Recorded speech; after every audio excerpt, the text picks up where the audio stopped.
Hola parchadores, ¿cómo están? Si tienen algún comentario o alguna sugerencia, síganos en nuestras redes sociales y ustedes se pueden enterar del contenido de los videos que se publicarán en mi canal de Parchando con Sebas. Hoy les tenemos a un invitado muy especial. Es uno de los mejores periodistas y presentadores que tiene Colombia en estos últimos años. Si quieren saber más de este personaje, pues prendan sus televisores, sus portátiles, sus computadores, sus tablets, sus smartphones, porque el show de Parchando con Sebas va a comenzar y disfrútenlo al máximo.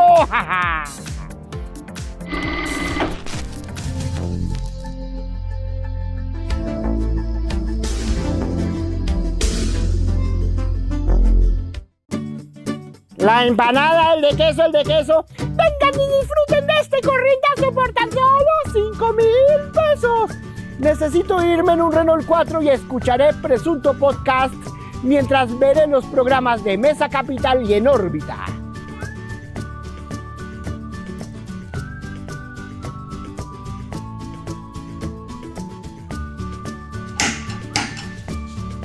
Sebas. Hola Santiago, ¿cómo estás? ¿Cómo vas? Sí, señor. Aquí les tengo al responsable de las producciones televisivas, culturales y sociales. Les presentamos a nada más y a nada menos que al gran Santiago Rivas. Hola Sebas, hola. Charara, muchas gracias por esa presentación. Bienvenidos a Parchando con Sebas, que esta es tu casa y ya eres parte de nuestra familia, mijo, sí señor. Muchísimas gracias, hola. Bienvenidos a Parchando con Sebas. Y conmigo, hoy. Así es. Santiago, cuéntanos cómo fue tu infancia, tu adolescencia, en dónde naciste, en qué año. ¿Y cuáles son tus pasatiempos favoritos? A ver, Sebas, yo nací en Bogotá, soy bogotano, nací en el 82.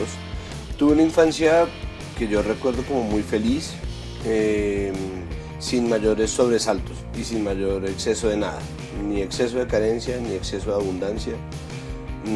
Jugué fútbol desde que tengo 3 años, hincha de Santa Fe de la cuna, porque obviamente eso empieza desde cero, que uno es hincha de Santa Fe de nacimiento, y obviamente el papá de uno se tiene que portar muy bien para que uno no la agarre contra el equipo de sus amores. En mi caso mi papá se portó divinamente, entonces soy muy hincha de Santa Fe.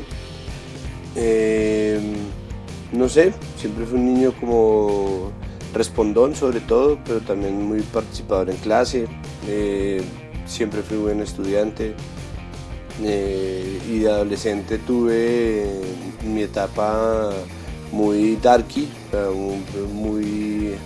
me encanta, o sea, yo empecé a oír música y o sea, cuando uno empieza a oír música como oficialmente, ¿no? Cuando uno como que decide la música que le gusta, creo que yo empecé muy tempranísimo en la vida, como a los 9 años, decidí que me gustaba el rap, pero luego de un buen tiempo empecé a oír grunge y música industrial, algo de gótico, y fui un adolescente muy darky, muy convencionalmente adolescente, ¿no? Como inconforme, me vestía de negro todos los días, escribía poesía, tenía una revista de literatura, pelazos así sobre la cara, ¿no? Entonces, como que ese fui un adolescente tipo, como ese estilo de adolescente fui yo.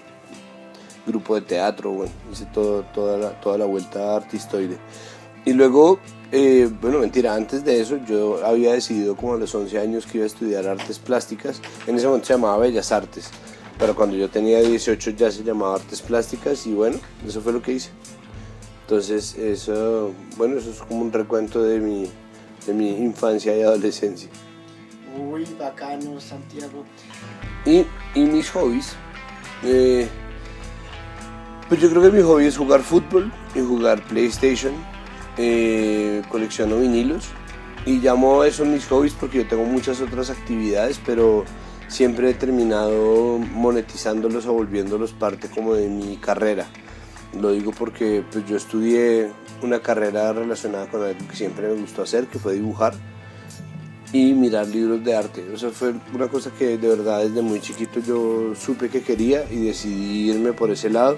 Entonces ya dibujar ya no es hobby, ya es mi profesión, parte de mi profesión. Y todo lo demás también lo he vuelto, ¿no? Como entonces hacer podcast ya se me volvió un oficio, presentar eventos o las cosas sobre las cuales yo leo, termino siempre presentando algún evento que es chévere, pero no deja el terreno de eso que es el hobby, que es muy bonito y es algo que uno hace porque lo entretiene y ya, ¿no? Entonces yo, por ejemplo, no he querido empezar un canal de transmisión de Twitch. Yo tampoco soy tan buen jugador, pues, pero a mí me gusta mucho. Yo puedo hablar mientras juego, puedo contar lo que estoy haciendo. Yo tengo reuniones mientras juego PlayStation, he grabado episodios de podcast mientras estoy jugando, pero me he negado a transmitir porque yo no quiero volver eso un canal de... Quiero dejarlo como mi hobby, mi pasatiempo y ya. Y lo mismo, yo pongo música en bares, pero yo pongo música en bares desde de MP3, pues, y en digital, y utilizo programas para poner música vía digital. No quiero poner música desde vinilos, o al menos no como un oficio. No me gustaría que cambiara mi forma de coleccionar simplemente porque ahora estoy pensándolo como trabajo. Como que eso cambia todo. Pues yo lo disfrute, yo lo sigo disfrutando, pero cambia completamente la forma en que uno hace las cosas.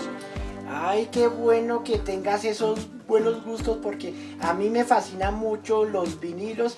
Uy, desde pequeño me gustaba coleccionar discos de todos los géneros musicales, y cuando era niño me gustaba mucho el mundo de los videojuegos.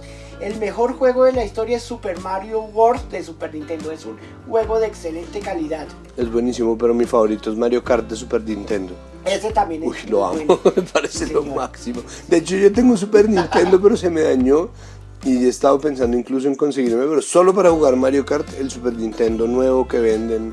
Pero bueno, eso también es ocio, por eso no lo he hecho, como es muy ocioso comprar maquinitas y maquinitas, pero bueno, en fin. Claro. Antes de que te convirtieras en un excelente periodista y presentador, háblanos sobre las actividades que realizabas antes de incursionar en el mundo de la radio, televisión y redes sociales. Yo, como te conté, estudié artes plásticas, no me gradué, o no me he graduado, para los optimistas, no me he graduado por un asunto burocrático muy harto, que igual es difícil y largo de solucionar, pero además que es un poco un sinsentido si tienes en cuenta que yo estudié artes plásticas, que es una carrera que no necesita un diploma para ejercer. O sea, yo puedo ejercer de artista plástico todo el tiempo del mundo sin necesidad de un diploma, salvo que lo que más puede hacer uno, lo primero que uno puede hacer si quiere tener una base constante de plata, pues es ser profesor. Y yo lo que hice fue ser profesor de colegio. Me fui a mi colegio, estuve en el gimnasio moderno de profesor 6 meses. Antes de eso había sido profesor de academias de estas, como de cursos vacacionales o cursos por la tarde. Daba clases de dibujo, pintura y cómic. Y después de eso me busqué no un medio tiempo, pero sí como unas clases selectivas en el moderno. Y después de eso me fui a pedir empleo en mi colegio y ahí me quedé mucho tiempo. Duré 4 años siendo profesor de colegio. Cuando salí del colegio y presenté mi tesis de grado, porque lo único que me faltó fue graduarme, pues yo hice toda la carrera. Presenté mi tesis de grado, me quedé sin empleo y sin saber qué carajos iba a hacer, y ahí fue cuando salió Los Puros Criollos, que no fue la salvación, pero al menos fue un empleo, pues un freelance que salió para hacer algo mientras tanto, porque yo lo que hacía pues era que me rebuscaba, ¿no? Entonces yo dibujaba storyboards para publicidad, presentaba algún evento si salía, escribía por ahí algún artículo para alguna vaina si tenía la posibilidad de... A veces salía ahí en una cosa de publicidad que odié, pero bueno, no sé, hice muchas cosas y ahí estaba como parte de eso, presentar, ¿no? Un espacio en televisión, y así fue como llegué a Los Puros Criollos. Pero antes de eso fui profesor de arte y pensé que iba a seguir siendo profesor de arte el resto de mi vida. Ahorita tú nombraste el colegio donde tú estudiaste, donde fuiste profesor, ¿y cuál es? Pues porque de pronto los parchadores quieren saber. Perdón, es que claro, lo habíamos hablado fuera de micrófono. Yo me gradué del Campestre, el gimnasio campestre de Bogotá, un colegio laico más papista que el Papa, godo, regodo, con el que tengo una relación de amor-odio, porque de verdad quiero mucho al colegio, pero al mismo tiempo me saca de quicio que sean tan derechistas. Entonces, pues creo que eso ayuda a que uno pueda también soportar sin radicalizarse ni pararse de la mesa conversaciones incómodas, porque yo duré todo mi colegio teniéndolas, al menos desde que tenía yo 14 años teniendo esas conversaciones con mi colegio. Y fue un colegio que además también supo quererme bien y me recibió como profesor durante 4 años. Pues imagínate, yo en esa peleadera, en esa mamertería mía, igual me aguantaron. Claro, sí. Dinos cómo llegaste a presentar Los Puros Criollos, un programa enfatizado en los símbolos culturales y sociales que representan la colombianidad, transmitido por Señal Colombia. Yo llegué a Los Puros Criollos porque en 2006, cuando todavía era profesor de colegio, me salió un espacio para hacer un proyecto al que me llamó una amiga, porque un amigo, ahora un gran amigo mío, pero en ese momento no nos conocíamos, llamado Simón Wilches, estaba buscando actor y actriz para hacer un proyecto que él tenía. Decidió hacerlo con amateurs, pues con gente que no estaba en ese momento de profesional de nada, y saltamos los dos por una cosa de chance y cercanía.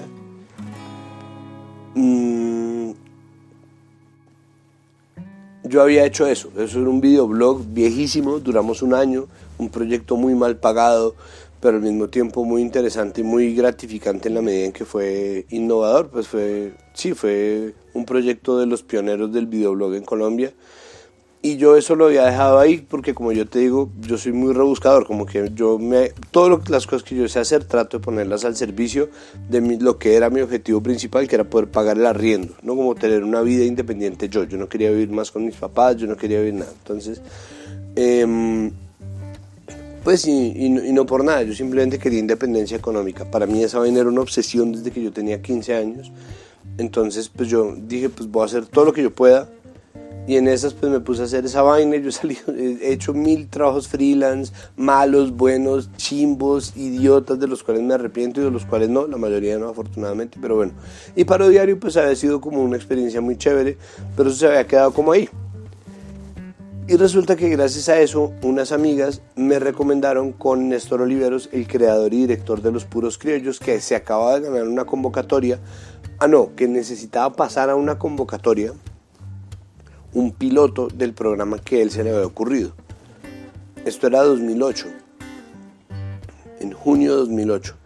Y había hecho un piloto, no le había gustado lo que había salido, entonces dijo, no, necesito otro presentador. Y las amigas le dijeron, ¿por qué no le dice a este man que este man sale en cámara, como que no le da miedo hablar, bla? Me llamó, hicimos la prueba y nos compaginamos de una. Fue como, ¡pac!, conectamos. Es que uno dice, no, nos entendemos. Y así fue, es decir, así empecé. La cosa realmente, lo más raro fue la consolidación, como que para mí eso pasa en 2 momentos. Tú ahorita hablabas por fuera de micrófonos de cómo habías conocido Los Puros Criollos en 2012, precisamente, ¿no? Como que el programa se grabó entre 2008 y 2009, salió emitido en 2009, y eso no lo vio mucha gente porque Señal Colombia tenía un público minoritario, no teníamos casi redes sociales, ¿no? Twitter hasta ahorita estaba instalándose en Colombia. Señal Colombia, YouTube todavía no era, o estaba apenas recién comprado por Google para 2009. No, como que no existía tampoco como un entorno que uno dijera, bueno, vamos a popularizar esto. Luego en 2012 sí, entonces al programa le fue muy bien en los focus groups que se hicieron cuando se llevaban hacían las mediciones que hacía Señal Colombia, más que el rating de Ibope, era preguntarle a focus groups en distintas ciudades qué les parecía tal o cual programa, y el mejor calificado en todos los focus groups era Los Puros Criollos. Entonces decidieron sacarle segunda temporada y la pusieron después de Don Chinche. Empezaron a repetir Don Chinche y pusieron el programa a salir en simultánea por YouTube. Entonces cuando se estrenaba a las 7:30 de la noche el programa en Señal Colombia, quedaba subido en YouTube para transmisión y se pasaba el programa al mismo tiempo. Y además ya apareció todavía Twitter, entonces yo podía tuitear acerca de ello. Te podíamos pedir a gente que nos ayudara a repostear o a retuitear, que nos ayudara a hablar, y ahí fue como empezamos a consolidar. Entonces yo realmente me volví presentador en ese momento. Antes de eso yo había hecho la primera temporada sin mayor esperanza de nada, y duré 2 años más trabajando en el negocio de mi familia, que es hacer crucigramas para periódicos. Entonces en eso trabajamos todos. O sea, mi papá fue el que empezó, pero mi madre pues trabaja en eso también todos los días. Mis hermanos han trabajado ahí, yo he trabajado ahí. Yo duré desde que perdí el empleo de profesor y me echaron del apartamento en el que vivía en arriendo en ese momento, porque ya me quedé sin con qué pagar. Entonces mis papás ahí me botaron un salvavidas y mi papá me puso a trabajar en crucigramas, y mi madre también, y ahí entonces yo entregaba ciertas vainas y ese era mi trabajo, de ahí salía mi sueldo. Y desde 2012 a mitades, cuando salió, o sea, a mitad de 2012, como en julio, cuando salió Los Puros Criollos, ahí me empezaron a salir audiciones de presentador. Entonces me volví presentador y libretista de Señal Deportes. Después de eso vino En Órbita, que fue en 2013. Hicimos 2 años de En Órbita. Después trabajé un rato en digital en Señal Colombia, en comunicación digital, para ser más estratega creativo, como pues otra cosa que a mí me gusta mucho hacer, pero pues no tiene nada que ver con las pantallas, o tiene que ver pero no al frente sino detrás de. Y ahí fue cuando salió el trabajo de Caracol Radio, que empecé en 2016 en La Ventana, y seguí desde agosto cuando echaron a Frank Solano en 2 y Punto con Diana Montoya. Entonces, mi trabajo en medios realmente para mí empieza en 2012, pero obviamente yo hice por primera vez de presentador de Los Puros Criollos en 2008. Muy interesante, o sea que Los Puros Criollos comenzó cuando eras profesor por medio de tus amigos que te convencieron para hacer este tipo de programas interesantes para que las personas se enteren qué es lo más representativo de la colombianidad, pues que hiciste un episodio de las empanadas, de la gallina criolla, del Renault 4, del Divino Niño, etcétera. Sí, pues más que convencerme, mis amigos me recomendaron, porque yo estaba desempleado, yo ya no era profesor para ese momento, y salió la opción de hacer Los Puros Criollos como un, ¿qué le parecería ayudarle a Oliveros en esto? ¿No? Yo conocía a Néstor, pero pues no éramos amigos en ese momento. Entonces sí apareció, y pues él había tenido una idea que a mí me parece todavía que es una idea o sea, en este momento de la historia colombiana también sería brillante esa idea. O sea, si no hubiera existido Los Puros Criollos en este momento, a alguien se le ocurriera, seguirían siendo una súper buena idea, que es, Colombia es un país que tiene mucha vergüenza de ser lo que es, o de sentirse que no es nada en específico. Y esa sensación hace que nosotros seamos muy clasistas, muy arribistas, porque somos sobre todo muy racistas. Y hacer un programa que no se ocupa de convencer a la gente exactamente de nada, pero que sí les muestra esas cosas que ya nos hacen sentir en casa, ¿no? Como esas cosas pequeñas o esas cositas que están por ahí disgregadas, como el Renault 4, el Divino Niño, como los símbolos patrios no oficiales, es como lo llama Oliveros. Es lo que hace que pues que sea un programa sobre cultura, que no es un programa patriótico, y eso a mí me encanta, porque yo no soy un patriota, soy lo menos patriótico del mundo. Pues creo que es una idea buena y bonita, porque busca reducir los umbrales de vergüenza que nosotros sentimos de ser lo que somos, pero al mismo tiempo cuenta esa cosa que normalmente los países se toman tan en serio de una manera muy desenfadada. Creo que eso es como lo más chévere, como que tramita la idea de ser colombianos o colombianas de una manera muy laxa. Tras el éxito de Los Puros Criollos, posteriormente presentaste En Órbita, un programa en donde hacías entrevistas a las figuras de la cultura y el entretenimiento. Además, tuviste la oportunidad de tener una charla amena con el cantautor estadounidense argentino Kevin Johansen, con los actores de la talla de Fabio Rubiano, Álvaro Rodríguez, Vicky Hernández, Judy Enríquez, y con el gran escritor e historiador colombiano Juan Esteban Constaín. Cuéntanos cómo fue esa experiencia con tus entrevistados. En Órbita es el primer proyecto en el que yo me atreví a adjudicarme o a aceptar para mí el título de periodista. Como que cuando uno es presentador y es hombre, la gente le dice a uno periodista, señor periodista, periodista, etc., y uno es presentador. a las mujeres les pasa todo lo contrario, ¿no? Que son periodistas y les dicen presentadoras para cagárselas. Pues ser presentador no es una deshonra para nada, pero no es ser periodista, ¿no? En órbita es la primera vez en la vida que yo me he sentido un periodista. Para mí, en mi cabeza, yo juego a ser periodista. Y cuando yo por primera vez jugué a ser periodista en ligas de periodista fue en órbita. Y eso gracias sobre todo a las entrevistas que tuve la oportunidad de hacer. Como que son entrevistas en donde el 99% de lo que sale lo hice yo, es decir, en términos de las preguntas, del chequeo de quién es esta persona, qué hace esta persona, a qué se dedica, qué ha hecho, de qué se trata, de qué habla, qué lo obsesiona, y poder entablar conversaciones con esas personas. Amé En órbita.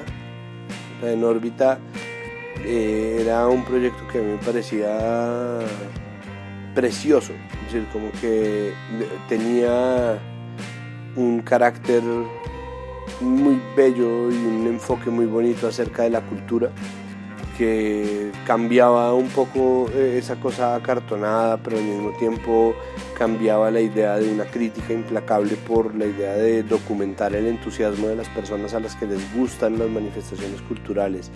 Gente que amaba tal o cual grupo nos hablaba de por qué le gustaba tal o cual grupo, gente que amaba la música disco, entonces nos hablaba sobre eso, gente que recordaba la Bogotá de antes nos contaba, gente que le encantaba el cine de no sé quién nos contaba eso en su cumpleaños y así, ¿no? Era como una visión muy amplia, pero además muy placentera de la cultura. Y bueno, no, me encantaba, y las entrevistas pues eran mi parte favorita, porque lo que nosotros hacíamos era irnos a eventos, pues buscábamos todo el tiempo entrevistas, pero cuando había eventos como la Filbo, el Hey Festival, el Fixi, cosas así, nos cuadrábamos para hacer tantas entrevistas como fuera posible, y hacíamos una barrida de producción que estaba entre presentar los episodios de cada día y hacer un itinerario de entrevistas duro. Entonces eran 4 días, de todos los berracos días tenía al menos 3 entrevistas y quedaban para después de los eventos entrevistas y entrevistas, y ahí tuve la oportunidad además de hablar con gente absolutamente fantástica como Constaín, como Antonio Caballero, como Alfredo Molano. Tuve la oportunidad de hablar con Kevin Johansen, con Ray Loriga, con Liniers, con el editor de Kino, que acabo de olvidar cómo se llama. Bueno, no, es decir, la gran experiencia para mí en órbita fue un entrenamiento como entrevistador gigantesco, y eso pues a mí me marcó en mi carrera, porque de ahí en adelante yo me he sentido muy tranquilo de poder frentear gente que sabe un montón de cosas que yo no, desde lo que yo considero lo más honesto posible, que es la transparencia acerca de lo que sé y no sé, y la curiosidad genuina por lo que la otra persona tiene, como su proceso creativo, su proceso mental, la forma en que construyen las cosas que hacen, y a partir de ahí lograr conectar con los retos que toda la gente, por muy famosa que sea, pues tiene que vivir en su día a día. Muy interesante enfoque de lo que se trató en órbita, que era un espacio cultural en donde tú interactuaste con las personas que les gustaba saber de todo tipo de manifestaciones artísticas, como la música disco, la Bogotá que ellos recordaban en las décadas de los 30, de los 40, etcétera, sí. Un espacio muy bacano. Sí, me gustaba mucho en órbita. Háblanos de Mesa Capital, que es un programa que se transmite en el canal Capital, y por qué te llamó la atención tocar temas políticos y sociales. Cuando Los Puros Criollos se acabó, y esto es un hito, pues esto es uno de los puntos de quiebre como de mi vida. Los Puros Criollos se acabó porque descubrimos que lo querían acabar. Es decir, habría podido ser un final silencioso, pero fue un final muy ruidoso, simplemente porque nos dimos cuenta de que se estaba configurando un acto de censura y lo denunciamos. Y eso pues dio con el final de Los Puros Criollos, porque después de transmitirse la última temporada, pues obviamente no creo que se vuelva a hacer el programa y ya, ¿no? Como que eso se quedó de ese tamaño. Y eso trajo para mí, o sea, yo estoy contando esto como en unos términos muy sencillos y muy sosegados, pero la verdad eso fue un episodio muy turbulento, ¿no? Como un momento de mucho miedo, cuando uno se está enfrentando a un gobierno y el gobierno avala o defiende a quienes hacen este tipo de gestos. El gobierno pone pues a gente que no tiene ni idea de cómo funcionan los medios públicos al frente de los medios públicos, y el gobierno privilegia este tipo de comportamientos. Pues obviamente aparte de la rabia y de la frustración, pues da mucho miedo, porque uno dice, bueno, pucha, ¿qué sigue? Sin embargo, fue una pelea que dimos porque estábamos realmente lo que estaba pasando era que estábamos peleando contra una ley que igual pasó, como suele pasar, que era la ley Mintic, la reforma a las comunicaciones de este país. Y el hecho de haber atravesado por ese episodio y un año después, por alguna razón, me pusieron en un espectro completamente distinto. Es decir, yo salté de ser un periodista cultural y de entretenimiento a empezar a tratar temas de análisis. ¿Por qué? No tengo ni idea. O sea, pues porque yo empecé a hablar mucho más de política. Yo siempre he sido políticamente activo y ideológicamente activo, no sé, deliberante, pero yo nunca había sido un periodista político, un periodista de judicial mucho menos, pero yo no investigo. Y ahí empezaron a aparecer espacios en los que más y más hablaba de estos temas, hasta que en 2020 me llamaron de Capital para hacer un informativo de análisis, que con la pandemia se convirtió en un informativo de análisis hecho desde mi casa, que se llamaba Puntos Capitales. Puntos Capitales era no un noticiero, pero sí un informativo de 3 noticias en donde se le preguntaba a fuentes expertas en el tema acerca de eso, y ahí un poco yo fui volviendo, pues metiéndome con temas más entre comillas serios, pues la cultura es serísima, pero digo, temas más urgentes y más pesados, más densos y menos alegres, menos felices que la cultura, menos satisfactorios. Y luego de eso, luego de la pandemia y un poco queriendo que las cosas volvieran a la, entre comillas, normalidad, en el canal decidieron cambiar Puntos Capitales por Mesa Capital. Entonces no hacer un informativo diario de análisis, sino un programa, una franja de opinión completa en donde yo iba a tener solamente un programa. Y ahí fue que empecé pues a hacer este trabajo. ¿Por qué me le medí? Pues porque yo sí soy una persona de muchas opiniones, o porque además me gusta tramitar en el terreno de la opinión. Yo me muevo bien, creo, pues entre lo editorial, me muevo bien en las dimensiones de la opinión, entiendo los mecanismos de la opinión, pero además de eso creo que, y gracias un poco a la experiencia como entrevistador, puedo preguntarle a la gente con tranquilidad sobre las muchas cosas que yo ignoro acerca del funcionamiento del país, y hacer un programa en donde un poco aprendemos todos. Entonces decidí hacer una parte de algo que yo hace rato quería hacer, que era monólogo noticioso de sátira, y después combinarlo con una entrevista a gente que pudiera explicarnos un tema crucial y cerrar con un pequeño editorial en donde yo un poco decía lo que yo pensaba tras haber entrevistado a estas personas. Entonces pues nada, esa franja de opinión nació de esa manera, me invitaron a participar y yo me creé el lunes sobre esos parámetros, porque en Mesa Capital cada uno de las presentadoras y los presentadores somos directores del programa. Entonces ahí está un poco la gracia, que uno tiene autonomía total y cambia el formato, aunque el estudio sea el mismo, se puede hacer un formato distinto. Entonces Carolán, por ejemplo, hace una cosa distinta a la mía, Alfredo Molano Jimeno hace un programa completamente distinto, y así funciona dentro de la imagen de Mesa. O sea que es muy raro, o sea, poco común que los mismos presentadores sean los directores de un programa de opinión, porque normalmente en todos los noticieros pues hay un director y hay periodistas, y los periodistas son los que obedecen las órdenes del director. En cambio, Mesa Capital es un programa más innovador, más, ¿cómo lo digo yo? Como más sofisticado en torno a las gestiones que tienen los presentadores y cómo lo dirigen y cómo preparan los temas. Yo creo que es menos sofisticado. Es decir, yo creo que la preparada de los temas, yo creo que es una franja personalista, en la medida en que le entregan la dirección a cada una de las personas, pero el formato se dirige desde el máster de emisión, que es más fácil, ¿no? Que alguien diga póncheme esta cámara, que uno esté diciendo, no, como yo como director mi propuesta de cámaras, no, uno es un director sobre todo editorial y tiene la gran ventaja de que la planta es muy cortica. Si no tenemos muchos periodistas ni muchas periodistas, las investigaciones no son el fuerte de Mesa Capital, y es un programa que busca diversificar la parrilla de voces, pero al mismo tiempo consolidar un espacio de conversación, que me parece que está muy bien porque no se complica tanto con la televisión. La televisión debería ser o podría ser en tiempos digitales mucho más simple, y eso es un poco lo que se quiere hacer. Se suelta la autonomía editorial a los directores y les dice, bueno, hagan alguna cosa, y los insumos son muy sencillos, ¿no? El estudio y la mesa, que son fundamentales porque son los que ambientan un poco esa unidad, y por otro lado pues un grupo de periodistas muy pequeño que se dedica a seguirle la pista a temas y a invitados.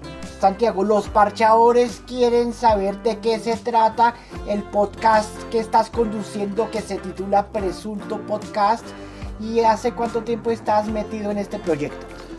Bueno, yo no soy conductor de Presunto Podcast, yo soy uno de los miembros de la mesa. El podcast se lo inventó Sara Trejos, que es la directora del podcast, junto con María Paula Martínez, Carlos Cortés, Pedro Vaca y Jonathan Bock. De hecho, yo fui el último que llegó a la planilla original de Presunto Podcast. Estaban ellos explorando una necesidad que en ese momento yo también estaba explorando por otro lado, que era la necesidad de hacer análisis de medios y crítica de medios, ¿no? De mirar cómo se están contando este país y desde qué ángulos, cuáles son los sesgos, cómo funciona ese entorno como de la opinión. Y en esa búsqueda terminaron llamándome. Yo no les había contado, ellos no sabían, yo solamente conocía de ahí a Carlos, a Bock y a Sara. Empezamos en 2018, en abril, a hacer los primeros episodios de cara a las elecciones presidenciales de 2018. Es básicamente un podcast de crítica de medios. Hacemos análisis de cómo se cuenta Colombia a través de los distintos medios, cómo la gobernanza, la propiedad, la dirección, las líneas editoriales confluyen para manejar distintas narrativas acerca de las cosas que pasan, y cómo esto sirve o no intereses del poder, o si sirve en absoluto intereses del poder, y buscando esa conectar con esas preguntas, pues vamos contando una semana a la vez, escogemos una noticia por semana, como cuál es el tema, ¿no?, que domina la agenda, y a eso nos dedicamos. Llevamos ya 4 años, ya vamos para 5 años, ahorita en abril cumplimos 5 años, y pues bueno, nos ha ido bien. Afortunadamente las encuestas y los números nos han dado buenos resultados, estamos dentro de los 5 podcasts más oídos del país normalmente. Hemos logrado un cierto nivel de reconocimiento y nos ganamos un premio Simón Bolívar en categoría de crítica. Entonces sí, pues muy bien, es un proyecto independiente que nos ha servido mucho para aprender, y para mí ha sido una escuela increíble también sobre periodismo y las cosas que uno cuando trabaja en medios puede o debe hacer versus los vicios habituales. Uy, o sea que Presunto Podcast puede ser, o no sé si me equivoco, como un espacio muy similar a Mesa Capital, pues analizando no solamente temas de política, sino temas de la ciudadanía, de la sociedad, pero a través de un podcast, a través de micrófonos. No, Mesa Capital tiene su propio podcast que se llama Capital Político, eso también lo conduzco yo y eso hace parte de los contenidos de Capital, y está hecho para ser una parte de la franja de opinión, pero es más parecido al noticiero de análisis que yo tenía antes, porque cogemos 3 noticias o las noticias de la semana 2 veces a la semana, o sea, cada 3 días sacamos las noticias más importantes y hacemos un repaso y entrevistamos fuentes sobre eso, y ahí como que lo tratamos. Y la idea es que Mesa Capital, si fuera el caso, también pudiera ser analizada por Presunto Podcast, y que ellos dijeran no nos gusta, si nos gusta, bla. No, en cambio Presunto Podcast sube un poco un nivel, no hace un nivel de perspectiva y mira cómo se cuentan las noticias, ¿no? Entonces hacemos metaperiodismo, periodismo sobre periodismo. Entonces hablamos sobre cómo vemos el cubrimiento, qué palabras se utilizan, cómo se titula. Entonces no, es distinto porque salvo cuando en los programas de Mesa Capital, digamos, yo hablo de la incidencia de los medios en tal o cual cosa, no se parece, es decir, se distancia del hecho de que Mesa Capital se enfoca en este hecho preciso, este hecho concreto, mientras que Presunto Podcast se ocupa de cómo los medios tratan ese tema en concreto. Interesante, o sea que lo que acabaste de comentar, Presunto Podcast es como si fuera como un control, como un espacio de analizar cómo van los medios al dirigirse a una noticia, a un tema en específico, algo así. Exacto. Muy interesante, sí señor. Santiago, los parchadores quieren saber si tienes algún proyecto en el presente o en el futuro, sea de radio, televisión o de podcast. Pues no, mi proyecto en medios sigue siendo por ahora Capital, Mesa Capital y Capital Sonoro, que es el área de contenidos sonoros que yo dirijo. Además de eso, tengo un monólogo que yo presento en vivo llamado Acaba Colombia, hecho con base en mi libro que publiqué en 2018. Es un monólogo de 2 horas en donde yo hago una sátira como de la vida política del país y propongo que se acabe este país definitivamente porque simplemente no funciona. Entonces voy contando por qué me parece a mí que no funciona. Y estoy dando clases de collage. Pues yo nunca dejé de trabajar como en artes plásticas, muy poco lo hago comparado con el resto del tiempo que se dedica a los medios, pero algo de lo que más me gusta hacer pues es pensar, hablar, enseñar collage, y estoy ahorita estamos grabando esto a finales de marzo, hasta la mitad de abril tengo clases de collage en Casa Tinta, son unas sesiones que se llama Urraca Collage, y bueno, eso es lo que tengo yo de por fuera. Mis proyectos por fuera del trabajo son Presunto Podcast, Urraca y Acaba Colombia, el monólogo. Muy interesante. Tengo entendido que el monólogo que tú haces de Acaba Colombia lo presentas en el Teatro Petra. Estuve presentándolo en el Teatro Petra, pero no tiene un lugar específico. Yo empecé haciéndolo en un restaurante en Chapinero, un poco para foguearme, un sitio que se llamaba Primitivo. Y salí de ahí para Teatro Petra porque me llamaron, afortunadamente. Tuve 12 funciones en Teatro Petra con las que fui muy feliz. Y ahora me voy a presentar 3 días en la Libélula Dorada y ahí sigo buscando espacios donde hacer el monólogo. Uy, bacano que hagas ese monólogo, que hagas como una crítica constructiva de lo que pasa en este país, no solamente en el ámbito político, sino también tocando la parte cultural. Honestamente es crítica destructiva, Sebas, pero sí. Esto es una pregunta extra que te pienso hacer, Santiago. Por ahí me enteré en las historias que has publicado por Instagram que piensas montar un podcast empatizado en música. No, ya lo montamos, tenemos un podcast en Capital Sonoro que se llama Nuestro Podcast de Música. Voy a aprovechar la pregunta para hacerme cuña, porque en Capital Sonoro tenemos muchísimos podcasts distintos. Tenemos Capital Político, el que ya te decía, tenemos otro que se llama De Vital Importancia. Estos 2 salen 2 veces a la semana. De Vital Importancia, de hecho, está pensado para ser un poco como en órbita. Tenemos un testimonial de la población LGBTIQ+, que se llama Respeto, y tenemos un especial constitucional que hicimos el año pasado que se llama, el año antepasado ya, con los 30 años de la Constitución del 91, que se llamó La Promesa Congelada. Tenemos un podcast sobre el informe de la Comisión de la Verdad que se llama Conversaciones de Verdad, que se está ahorita parado. Tenemos un noticioso que se llama Ahora un Podcast, que hace parte del sistema informativo de Capital, que se llama Ahora. Y tenemos un podcast de música que se llama Nuestro Podcast de Música. En ese podcast nosotros hacemos curaduría de nuevos lanzamientos, presentamos lo mejor de la semana, lo que nos parece mejor, y cubrimos eventos. Hacemos la previa con las bandas nacionales que se presentan en Stereo Picnic, con las bandas distritales que se presentan en Rock al Parque. Presentamos música de esas bandas y de esos artistas. y hacíamos comentarios sobre los distintos eventos. Entonces lo último que tenemos así duro fue que nos fuimos a Stereo Picnic, hicimos la previa con muchas entrevistas a bandas que fuimos publicando, y después de cada uno de los 4 días de Stereo Picnic tuvimos una conversación sobre qué nos había parecido, qué habíamos visto, cómo sonaba y qué problemas o qué anotaciones queríamos hacerle. Entonces sí, o sea, no es un proyecto, ya existe, ya está. Muy interesante.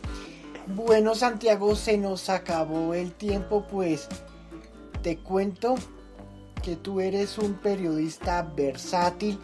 Te felicito porque tocas todos los temas de interés cultural para la sociedad que nos está viendo en este momento. O sea, las personas que ven Parchando con Sebas y que también escuchan y ven tus proyectos medio audiovisuales. Tú eres muy simpático, eres muy inteligente y eres muy culto, y gracias a esos dones, a esas cualidades que tienes estos proyectos que estás saliendo adelante y no estás echando para atrás, y que sigas cosechando frutos y para arriba, mi hermano, parcero. Te deseo todo lo mejor y que sigas con ese ánimo, con ese entusiasmo y con esa energía positiva que le metes a todos estos programas, y yo sé que ya le estás sacando jugo y todavía lo seguirás haciendo. Entonces te felicito por estos logros que has alcanzado en estos últimos años, Santiago. Muchísimas gracias, Sebas, muchas gracias por esas palabras y por ese mensaje. Espero obviamente poder seguir trabajando y poder seguir sacando mis cosas, y que volvamos a encontrarnos para que ojalá me digas qué te parece el monólogo, qué te ha parecido las cosas que van saliendo, y pues bueno, muy a la orden siempre. Y en algún futuro nos podemos unir para sacar un proyecto tanto en la radio, en televisión, como en redes sociales. Me puedes tú proponer y podemos inventarnos lo que venga. Así es, mi querido Santiago. Entonces, parchadores, no se les olvide el lema de este programa. No se pierdan más episodios de Parchando con Sebas, que están muy buenos, y disfrútenlos al máximo. Chao, bye, arrivederci. ¡Suscríbanse! Listo.